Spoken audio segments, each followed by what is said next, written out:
Débora Sena está de volta à programação ao lado de um querido senador pelo estado do Rio de Janeiro, Carlos Portinho. Débora, seja bem-vinda mais uma vez. Vitória, é isso mesmo. Bom dia mais uma vez para você e para a maior audiência do país. Estou ao lado do senador Carlos Portinho, ele que é o líder do PL aqui no Senado e pode disputar a reeleição a depender da decisão que o partido tomará essa semana. É uma informação que o senhor antecipou para nós na última semana e curioso, senador, nós falávamos aqui nos bastidores, a última vez que o senhor nos concedeu uma entrevista, o Pitoli desejou que o senhor estivesse nesse páreo para concorrer novamente ao Senado. O Pitoli é pé quente, né? Como é que estão as conversas em torno disso no PL? Pitoli é o Brasil, Pitoli, grande Auriverde, a toda a sua grande audiência, obrigado pelo carinho sempre comigo. Estamos aqui no Senado, semana de trabalho, representando aqui nosso PL, liderando o partido no Senado por mais outra semana. Nós estamos aguardando, é uma decisão. Eu digo que o Flávio tem um bom problema, porque agora a direita terá um candidato no Rio, isso é um fato. Seja eu, seja o deputado Jordi ou o deputado Sóstenes, a direita terá um candidato. Havia um ressentimento muito grande, uma angústia, uma ansiedade, né? Poxa, a direita não vai ter o seu candidato e quem votar, né? Aquele que é mais alinhado naturalmente com as nossas pautas e com o nosso presidente Jair Bolsonaro, eu como líder do PL aqui no Senado, líder do partido há 6 anos, líder do governo Bolsonaro, né? E nossos colegas na Câmara dos Deputados, o deputado Jordi, o deputado Sóstenes, que também representam os nossos valores da direita. Eu confesso que eu tirei um pouquinho a pressão, recebi muito apoio espontâneo nas redes, foram 32 prefeitos que espontaneamente, senão não valeria, para mim não valeria. 32 prefeitos que foram às redes sociais pedirem para o PL a minha pré-candidatura ao Senado. Isso é 1/3 dos prefeitos do Rio de Janeiro, certamente devem ter outros, na minha conta eu acho que eu tenho 70 prefeitos comigo dos 92 municípios, 8 câmaras de vereadores inteiras foram às redes sociais também espontaneamente pedir pela minha candidatura. Hoje o Sindicato Rural de Campos, que é um grande sindicato, né, que representa o produtor rural, me mandou um vídeo pedindo para eu postar em apoio à minha pré-candidatura. Ou seja, é o resultado de um trabalho. Eu me coloco como candidato, fiz um gesto ao Flávio, né, a primeira vaga, vocês se lembram, eu abri mão para que ele pudesse, disse isso a ele me antecipando, fazer a composição que é necessária para a gente vencer, né, fazer a composição com o PP, com a União Brasil no Rio de Janeiro. Já estava indo para deputado federal. Com a desistência do Cláudio, por todas as questões que envolvem, né, eu me coloquei mais uma vez, coloquei meu nome à disposição, e Flávio tem um bom problema, e a direita estará representada, seja qual for a sua decisão. Nós só venceremos unidos, e a gente tem que reafirmar isso. Seja qual for o candidato, todos vestirão a camisa do Brasil e vamos para a rua eleger um senador no Rio de Janeiro de direita. Pitoli, alguma pergunta para o senador? Ele te ouve. Sim. Portinho, é uma honra conversar contigo, realmente eu te admiro e reitero isso, admiro o teu trabalho.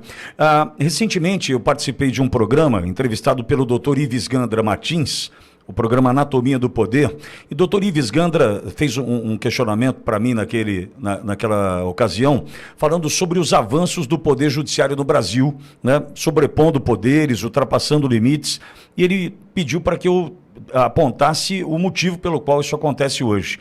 E eu disse por conta de um parlamento que não se posiciona, de um Senado que não se posiciona. Se nós temos hoje o Poder Judiciário, o Supremo Tribunal Federal em especial, fazendo o que está fazendo, é porque o Senado não se posicionou. No meio disso tudo, a gente precisa lembrar de uma missão dada pelo presidente Bolsonaro dos 50% do Senado e da Câmara para a gente mudar o Brasil. A gente vai conseguir cumprir com essa missão, devolver o judiciário ao lugar onde ele deve estar ou nunca deveria ter saído e cumprir com esse objetivo do presidente Bolsonaro, Portinho? Olha, isso é uma verdade. Eu assinei aqui todos os pedidos de impeachment, sou autor de um pedido de impeachment contra o ministro Alexandre de Moraes, sou um dos autores. Na manifestação em Copacabana faltavam poucas assinaturas de apoiamento para que a gente alcançasse a maioria. Subi no carro e disse: semana que vem nós teremos 42 assinaturas pelo impeachment de Alexandre de Moraes. E conseguimos essas assinaturas. Hoje dorme na mesa do presidente do Senado pedido de impeachment apoiado pela maioria dos senadores que assinaram, todos os 42, e apoiam a abertura do processo de impeachment. Também com relação às CPIs, assinei todas as CPIs e sou autor, inclusive, da PEC 45 de 2025, que quer devolver o STF para a sociedade, que o STF se afastou da nossa sociedade.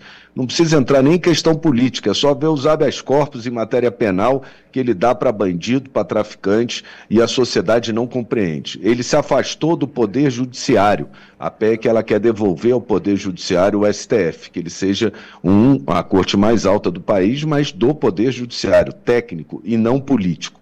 Eu disse ao presidente Pacheco ainda lá atrás, eu falei: Pacheco, abra o impeachment, senão você vai perder a mesa, porque eles vão tomar sua caneta. E aconteceu na gestão Pacheco, aconteceu na gestão Davi, porque não abriu o processo de impeachment, mesmo hoje com a maioria dos senadores apoiando esse processo. A gente precisa ter ainda mais senadores aqui. E teremos, nós venceremos. Nós teremos não só a maioria de senadores alinhados, mas que possa ser além dessa maioria e que possa facilitar o reequilíbrio das forças e dos poderes da República.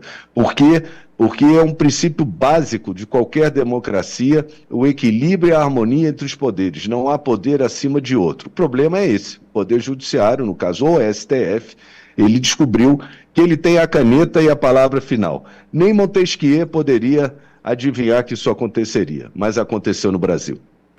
Líder, agora aproveitando esse assunto, uma matéria da Folha de São Paulo, publicada na última semana, traz exatamente essa repercussão do clima entre Congresso e Judiciário.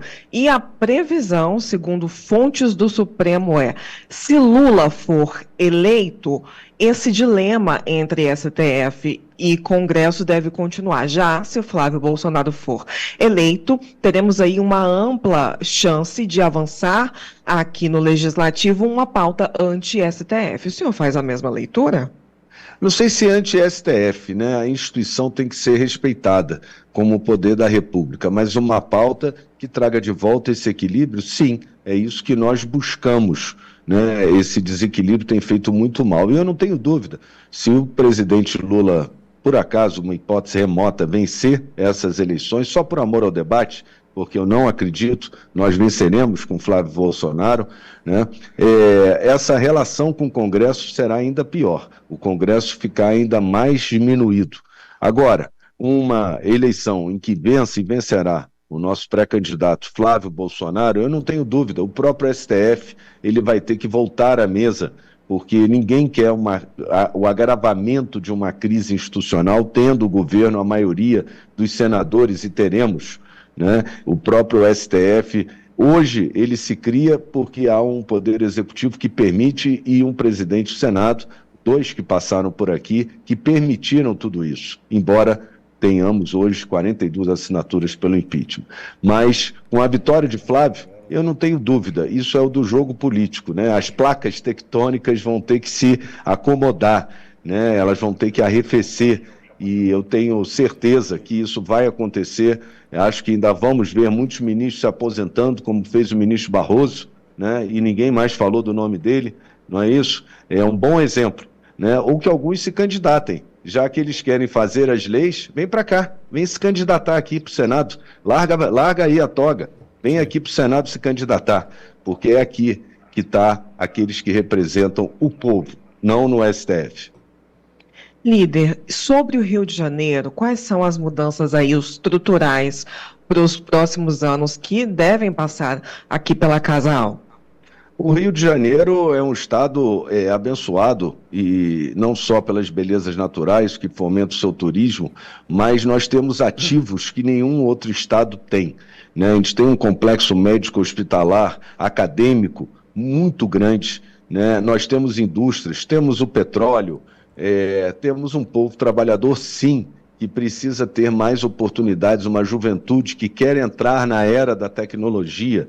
Então, o que a gente tem que fazer é que esses ativos trabalhem em favor do nosso estado do Rio de Janeiro e em favor da população. A gente tem um agro que é baseado em pequenas propriedades, como é em Santa Catarina, né? E orgulha aquele estado. Certamente o nosso agro nos orgulha no Rio, mas temos um potencial muito maior para desenvolver em pequenas propriedades nas características que são próprias do nosso estado. A gente tem muito a contribuir para o Brasil. Aqui, as pautas que a gente deve encaminhar são pautas que transformem o nosso Brasil. Eu vivi aqui 2 governos. O governo anterior do presidente Bolsonaro, rapidamente, lei do gás, marco do saneamento, marco das startups, BR do mar, da cabotagem, marco das ferrovias, Pronamp 1 e 2 para o pequeno e médio empresário, né? E tantas outras leis de desburocratização que foram aprovadas e transformaram a própria lei, por exemplo, no futebol, que trouxe investimento, a SAF que eu relatei, né, como o marco das startups. Então, eu vivi um governo em que o que vinha aqui para o plenário eram projetos que transformavam vidas, transformavam o nosso país para melhor. No outro governo, que eu tive a oportunidade de viver aqui no Senado, o atual governo Lula, só 4 temas. Vai dizer que não. Drogas, aborto, jogo e imposto. Muito imposto, muita taxa e contribuição sobre a população. Você veja a diferença dos governos. E eu digo isso, tem um fundo ideológico sim, mas as pessoas têm que saber que em outubro elas vão mais uma vez eleger um modelo de Estado. São modelos de Estado diferentes. Um Estado do governo Lula que acha que ele vai prover a todos o bem-estar social, ele se baseia em muita arrecadação e, por isso, mais imposto e muito assistencialismo. O Estado que eu acredito é aquele que não atrapalha quem empreende, quem emprega, quem gera riqueza para o nosso país, quem investe em produção e inovação, né? E eu prefiro esse Estado que nós teremos com o nosso pré-candidato Flávio Bolsonaro de volta. Débora, eu tenho mais uma questão. Potinho, a gente está vivendo no Rio a greve dos rodoviários. Não sei se teve o acordo agora, parece-me que tinha uma reunião às 11h30, enfim, né, para tentar resolver aquela questão. O que a gente tem percebido é uma falta de empatia com o povo carioca, em especial, né? Por que eu digo isso? A gente viu o metrô não alterando o horário, a gente viu os trens não alterando os horários, trabalhando 24 horas para tentar diminuir o impacto. Por um outro lado, a gente tem um conflito ali na região de Rio das Pedras, uma tentativa do CV tomar conta de um território já há 10 dias, com cenas de guerra, Portinho. E no meio disso tudo, gente inocente, trabalhadora e que vem se sentindo desamparada, seja pelo governo municipal, até pelo próprio governo estadual e as decisões que estão sendo tomadas. Como é que eu falo para esse povo carioca o seguinte, ó, a gente tá junto. Pô, a gente vai lutar, sabe, Potinho, porque eu me preocupo por demais com decisões que poderiam diminuir o peso sobre estes, com relação ao transporte coletivo, e também ações efetivas, e aí eu cobro o Exército. Cadê uma GLO, Potinho? Cadê uma GLO para o Exército ir para Rio das Pedras agora, por 10 dias de conflito, Potinho? Quem é que aguenta? Tem gente inocente ali do meio, Potinho. O GLO não poderia ser uma do governo federal, Ministério da Defesa, para ajudar o povo do Rio? Eu preciso compartilhar isso com você. Tem mais de 10 bilhões de reais esquecidos no Banco Central e a mídia tradicional não mostra que tem mais 6 brechas escondidas no sistema onde pode ter dinheiro seu. Tem gente que sacou mais de 23 mil reais que nem imaginava ter e por pouco não perdeu o prazo. Se você não quer fazer doação para esse governo esquerdista, precisa vir urgente, antes que tirem o seu direito. Tem brecha vencendo agora. Eu deixei o link aqui na descrição e um QR Code na tela para quem está vendo através da TV. Acesse agora e recupere o que é seu.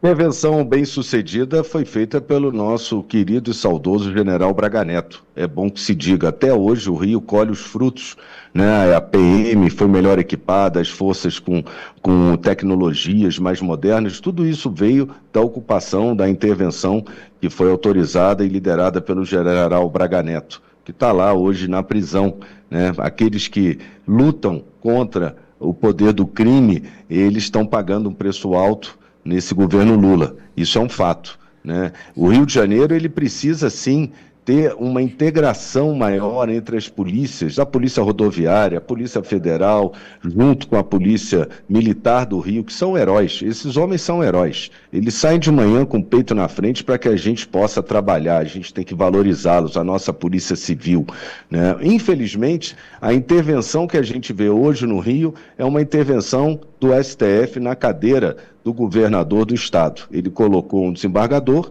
que é o governador do estado, que não entende do riscado, naturalmente, porque deveria ser provisório, como foi no Amazonas agora, como foi em Roraima, onde tiveram eleições, mas o Rio de Janeiro é um laboratório, né? Desde a DPF, que permitiu que esses criminosos criassem verdadeiras fortalezas e ampliassem o seu domínio no território, que também foi culpa de uma decisão do STF, né? Até agora, a gente tem dificuldade nesse enfrentamento. E não adianta, esse enfrentamento tem que acontecer e tem que ser muito rigoroso. Agora, no momento em que a gente tem um governo, entre aspas, de transição, né, porque ele está ali provisoriamente, mas vai se eternizando justamente até o final do ano por vontade do STF, e não pelo que diz a Constituição do Estado, a nossa Constituição Federal, ele é um governo que ele vai hesitar nesse combate.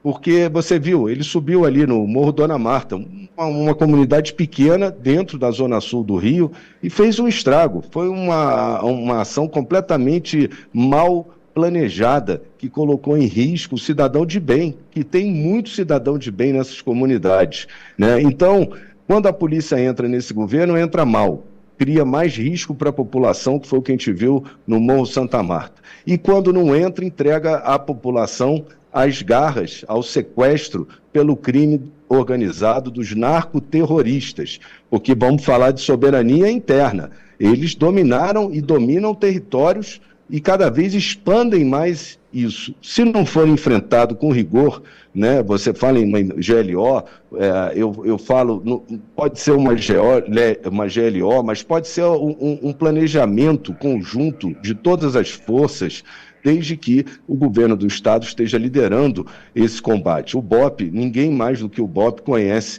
e sabe entrar em comunidades protegendo as pessoas. Pode ter um ou outro caso que é difícil, você imagina, você entrar dentro de vielas de beco, onde tem cidadãos de bem, né, mas que são dominados por narcotraficantes, armados até os dentes, armados de drone. Essa semana eu entreguei para a Polícia Militar um drone.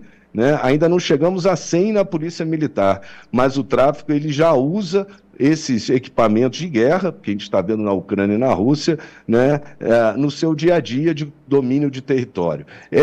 Não é só a droga, é a Kombi, é o transporte nas comunidades, apartamentos do Minha Casa Minha Vida, que todo mundo sabe, é no Brasil inteiro dominado ou pelo tráfico ou pela milícia, inclusive por um erro de concepção do projeto que permite que esses condomínios sejam fechados e não entrem, né, os serviços públicos, inclusive da segurança.